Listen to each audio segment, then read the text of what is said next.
बहुत ही महत्वपूर्ण टॉपिक गंगा नदी तंत्र ट्रिक्स से याद करने वाले हैं, जो कि सभी प्रकार के एग्जाम के लिए बहुत ही महत्वपूर्ण है। तो चलिए वीडियो शुरू करते हैं उद्गम से, जहां से सब कुछ शुरू होता है। हम बचपन से पढ़ते आ रहे हैं कि गंगा हिमालय से निकलती है, लेकिन तकनीकी रूप से देखा जाए तो उद्गम स्थल पर इसका नाम गंगा होता ही नहीं है। हाँ, ये भूगोल का बहुत ही रोचक पहलू है।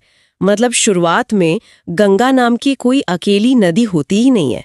जिस नदी को हम गंगा कहते हैं वो असल में दो बहुत ही विशाल जलधाराओं के मिलने से बनती है। अच्छा, दो अलग नदियां हैं? बिल्कुल।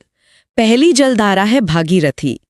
भागीरथी का उद्गम उत्तराखंड के गंगोत्री हिमनद या गोमुख से होता है, और दूसरी तरफ से एक और बहुत विशाल जलधारा आती है जिसका नाम है अलकनंदा। अलकनंदा, ये कहां से आती है? ये सतोपंथ हिमानी से निकलती है।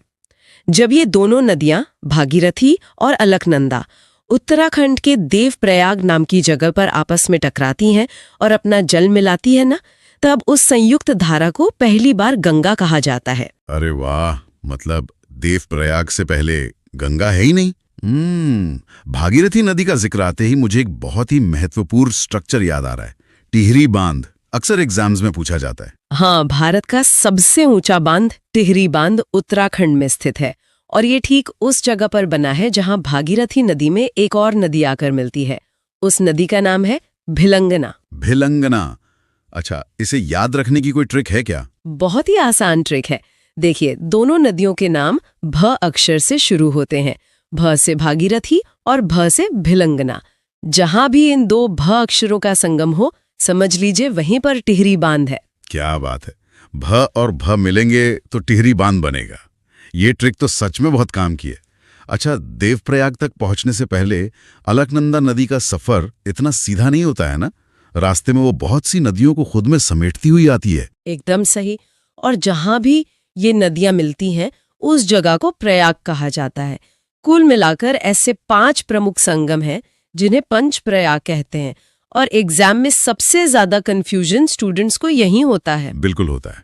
तो इस भ्रम को दूर करने के लिए क्या ट्रिक्स है हमारे पास? इसके लिए हमारे पास पौराणिक कथाओं पर आधारित कुछ बहुत ही सटीक ट्रिक्स हैं।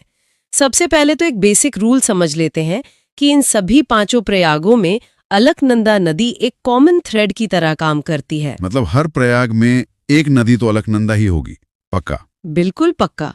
हमें बस ये याद रखना है कि उससे मिलने वाली दूसरी नदी कौन सी है और उस संगम का नाम क्या है। तो चलिए इस गुत्थी को उत्तर से दक्षिण के क्रम में सुलझाते हैं। सबसे ऊंचाई पर पहला संगम कौन सा आता है? सबसे पहला है विष्णु प्रयाग। यहाँ अलकनंदा की मुलाकात धौली गंगा नदी से होती है। अब इसे याद कैसे रखा जाए? हाँ, धौली गंगा कैसे याद रखें? पौराणिक कथाओं के हिसाब से माना जाता है कि इसका उद्गम भगवान विष्णु के चरणों से हुआ है।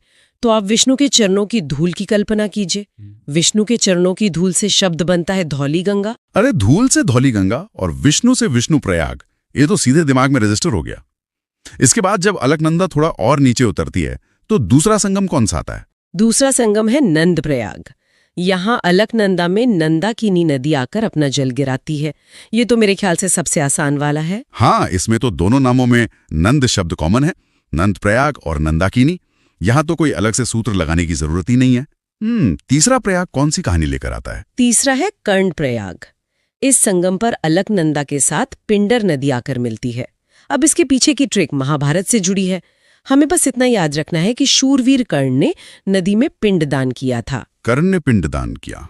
अच्छा। हाँ, तो कर्ण के नाम से बन गया कर्ण प्रयाग, और उनके किए गए पिंडदान शब्द से पिंडर नदी को आराम से याद रखा जा सकता है। पिंडदान से पिंडर और कर्ण से कर्ण प्रयाग, बहुत ही क्रिएटिव है यार ये। इसके बाद अलकनंदा का बहाव चौथे संगम की ओर जाता है। कौन सा है? चौथा है रुद्रप्रयाग। यहाँ अलकनंदा में मंदाकिनी नदी आकर मिलती है, और ये मंदाकिनी वही नदी है जो केदारनाथ धाम से होकर गुजरती है। अच्छा, केदारनाथ वाली मंदाकिनी, इसे कैसे याद करें? इसकी ट्रिक एक बहुत ही शक्तिशाली छवि पर आधारित है। जब नदी का वेग धरती पर आ रहा था तो वो बहुत विनाशकारी था। तब भगवान रुद्र यानी शिव ने अपनी जटाओं को फैलाकर उस वेग को मंद कर दिया था, मतलब धीमा कर दिया था। रुद्र ने गति को मंद कर दिया, तो रुद्रप्रयाग और मंदाकिनी नदी, ये दृश्य तो अपने आप में बहुत प्रभावशाली है। और अंत में वो 5वां प्रयाग आता है, जहां से हमने अपनी चर्चा शुरू की थी, देवप्रयाग। बिल्कुल। देवप्रयाग में अलकनंदा और भागीरथी मिलकर अंततः गंगा का स्वरूप ले लेती हैं। तो अगर हम उत्तर से दक्षिण का पूरा क्रम देखें तो वो बनता है विष्णुप्रयाग, फिर नंदप्रयाग, उसके बाद कर्णप्रयाग, फिर रुद्रप्रयाग और लास्ट में देवप्रयाग। हमने इन सबको याद रखने के लिए माइथोलॉजी की ट्रिक्स इस्तेमाल की जो बहुत अच्छी हैं, लेकिन अगर हम विशुद्ध रूप से भूगोल की बात करें तो क्या ये 5 नदियां किसी चमत्कार से अलकनंदा में मिल रही हैं या कोई साइंस है इसके पीछे? ये बहुत ही बढ़िया सवाल है। इसका सीधा जवाब हिमालय की ढलानों और ग्रेविटी में छिपा है। दरअसल गढ़वाल हिमालय का ये हिस्सा घाटियों का एक बहुत ही जटिल नेटवर्क है। अच्छा, तो भौगोलिक बनावट ही ऐसी है? हाँ, भौगोलिक रूप से अलकनंदा की घाटी सबसे गहरी है और एकदम बीच में स्थित है। वो एक विशाल ड्रेनेज बेसिन की तरह काम करती है। तो आसपास की जितनी भी नदियां ऊंचाई से नीचे आती हैं, गुरुत्वाकर्षण उन्हें स्वाभाविक रूप से अलकनंदा की घाटी की तरफ ढकेल देता है। मतलब भूगोल अपना काम बहुत ही ज्यामितीय सटीकता के साथ कर रहा है। अच्छा, पहाड़ों में इतना उग्र रूप दिखाने के बाद जब ये नदी मैदानी इलाके में आती है तो उत्तराखंड का हरिद्वार वो पहला स्थान है ना, जहां ये संकरी घाटियों को छोड़ती है। एकदम सही। हरिद्वार से इसका चौड़े मैदानी इलाकों का सफर शुरू होता है। और अगर हम एग्जाम ओरिएंटेड फैक्ट्स की बात करें तो इस नदी की कुल लंबाई 2525 किलोमीटर है। 2525 25 किलोमीटर याद रखने के लिए बहुत ही बढ़िया नंबर है।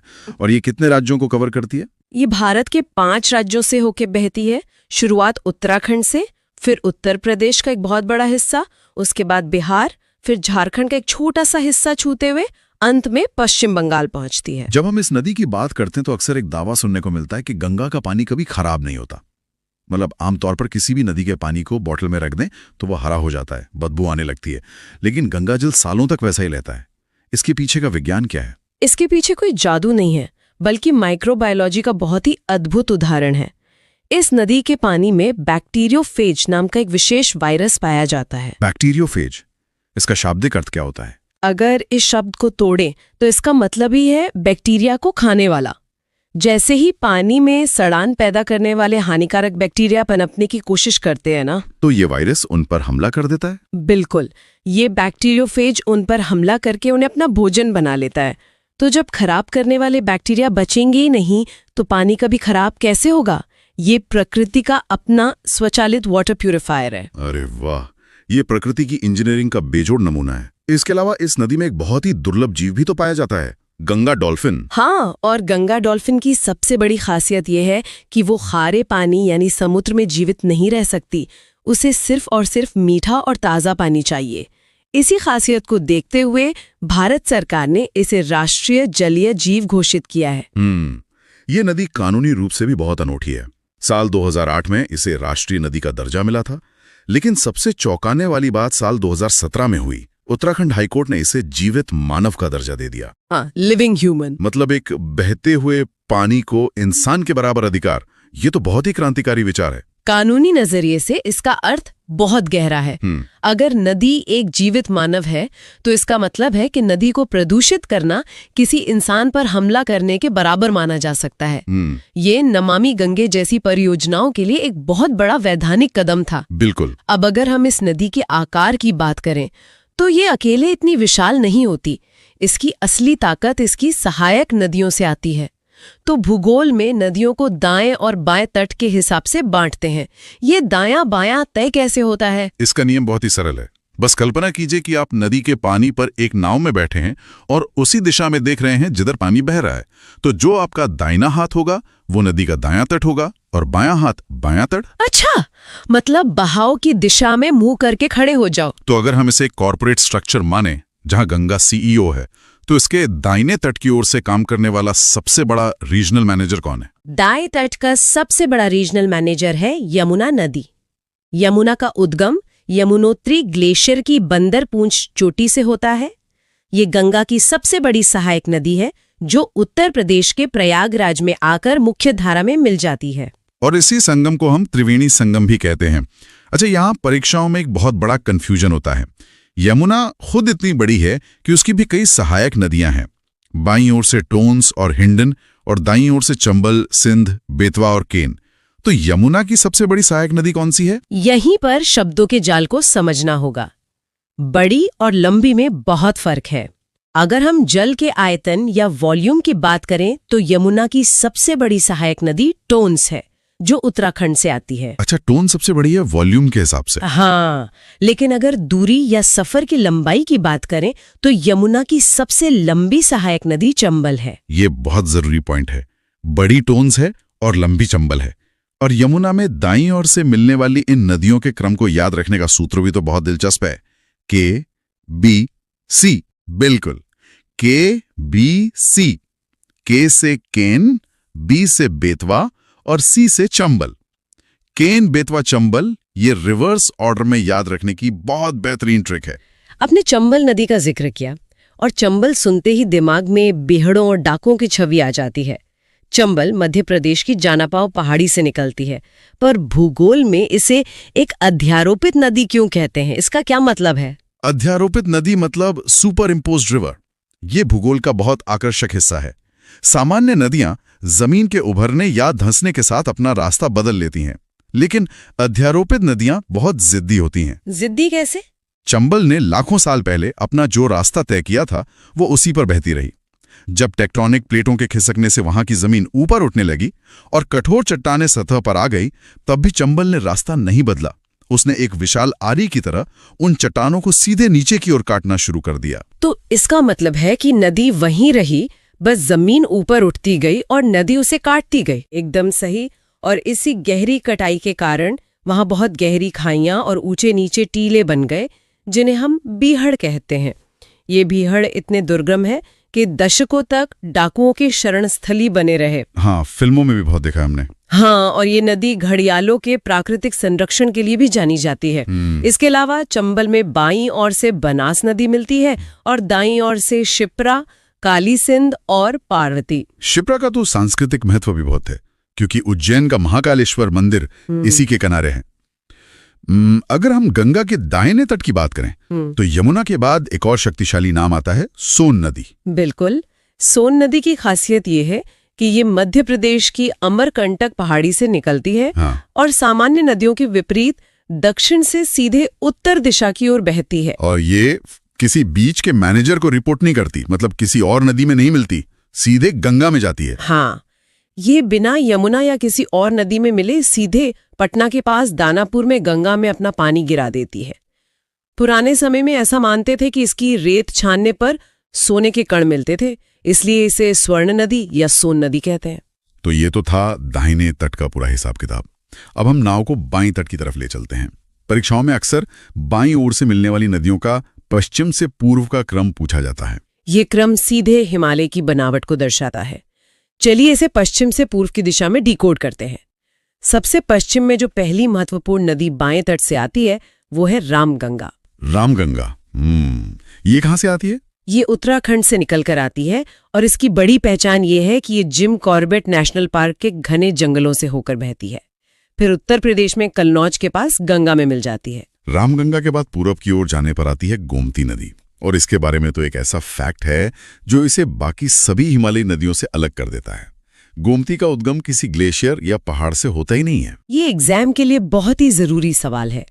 गोमती एकमात्र ऐसी प्रमुख सहायक नदी है जिसका जन्म पूरी तरह से समतल मैदानी इलाके में होता है। ये उत्तर प्रदेश के पीलीभीत की फुलर झील से निकलती है। अच्छा, तो पानी कहाँ से आता है झील में? बस भूजल के रिसने से झील बनती है और उसी से नदी आकार लेती है। उत्तर प्रदेश की राजधानी लखनऊ इसी गोमती नदी के किनारे बसी है। गोमती से पूर्व की ओर आगे बढ़ें तो अगली विशाल जलधारा घाघरा नदी की आती है। घाघरा के नामों का इतिहास बड़ा उलझा हुआ है। ये नेपाल के पहाड़ों से दो अलग अलग नदियों के रूप में निकलती है ना, काली और करनाली। हाँ, और जैसे ही ये दोनों नदियां भारत की सीमा में आती हैं, इनके नाम बदल दिए जाते हैं। काली को भारत में शारदा कहते हैं और करनाली को घाघरा। कुछ दूर बहने के बाद शारदा अपना पानी घाघरा में मिला देती है और फिर ये संयुक्त नदी घाघरा के नाम से आगे बढ़ती है, और इसी घाघरा को जब ये अयोध्या से गुजरती है तो सरयू कहा जाता है। इसके बाद पूर्व दिशा में अगली नदी आती है गंडक। गंडक को नेपाल में नारायणी और शालिग्रामी कहते हैं ना? बिल्कुल, शालिग्रामी इसलिए क्योंकि इस नदी में गोल काले पत्थर मिलते हैं, जिन्हें शालिग्राम कहा जाता है। ये नदी बिहार में हाजीपुर और सोनपुर के पास जाके मुख्य धारा में समा जाती है। गंडक के बाद जो नदी आती है उसका नाम सुनते ही बिहार के मैदानी इलाकों में डर पैदा हो जाता है। कोसी नदी, इसे बिहार का शोक कहा जाता है। कोई नदी इतनी विनाशकारी कैसे हो सकती है? इसके पीछे का भूगोल ये है कि कोसी नदी अपने साथ बहुत सारा अवसाद या गाद लेकर आती है। जब वो हिमालय से तेज गति से नीचे उतरती है तो भारी मात्रा में रेत और मिट्टी लाती है। और जब वो मैदान में आती है तो क्या होता है? मैदान में आते ही पानी की गति एकदम धीमी हो जाती है और वो सारा मलबा नदी के तल में जमा होने लगता है। धीरे धीरे मलबा इतना बढ़ जाता है कि नदी अपना रास्ता खुद ही ब्लॉक कर देती है। अच्छा, रास्ता ब्लॉक होने से पानी किनारों को तोड़ देता है? हाँ, और पूरी तरह एक नई दिशा में बहने लगता है। इसी बार बार रास्ता बदलने की आदत की वजह से वहां भयंकर बाढ़ आती है। सच में ये मानवीय दृष्टिकोण से बहुत भयानक है। अब पश्चिम से पूर्व के क्रम के अंतिम चरण पर आते हैं। बाईं ओर से मिलने वाली आखिरी नदी कौन सी है? भारत की सीमा के भीतर बाईं ओर से मिलने वाली सबसे अंतिम महत्वपूर्ण नदी महानंदा है। ये पश्चिम बंगाल की दार्जिलिंग पहाड़ियों से निकल कर आती है। तो अगर हम पूरा क्रम दोहराएं तो ये होगा रामगंगा, फिर गोमती, उसके बाद घाघरा, फिर गंडक, कोसी और अंत में महानंदा। ये क्रम याद रखना बहुत जरूरी है। सफर का ये अंतिम चरण पश्चिम बंगाल के फरक्का बैराज से शुरू होता है। यहां आकर नदी का दबाव इतना ज्यादा हो जाता है कि ये जलधारा 2 हिस्सों में बंट जाती है। एक शाखा दक्षिण की ओर मुड़कर भारत में ही बहती है, जिसे हुगली नदी कहते हैं, और दूसरी अधिक शक्तिशाली शाखा सीधे अंतर्राष्ट्रीय सीमा पार करके बांग्लादेश में प्रवेश कर जाती है। और जैसे ही सीमा बदलती है, इनके नाम फिर से बदल जाते हैं। ये भी परीक्षाओं का पसंदीदा सवाल है। हाँ, जब मुख्यधारा बांग्लादेश में प्रवेश करती है तो उसे पद्मा नाम से जाना जाता है।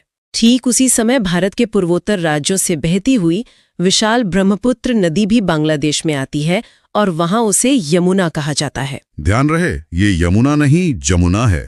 और जब ये पद्मा और जमुना आपस में गले मिलती हैं, तो उस संगम के बाद जो नई जलराशि बनती है उसे क्या कहते हैं? उसे मेघना कहा जाता है। और यही मेघना विश्व का सबसे बड़ा डेल्टा बनाती है, जिसे हम सुंदरवन डेल्टा कहते हैं।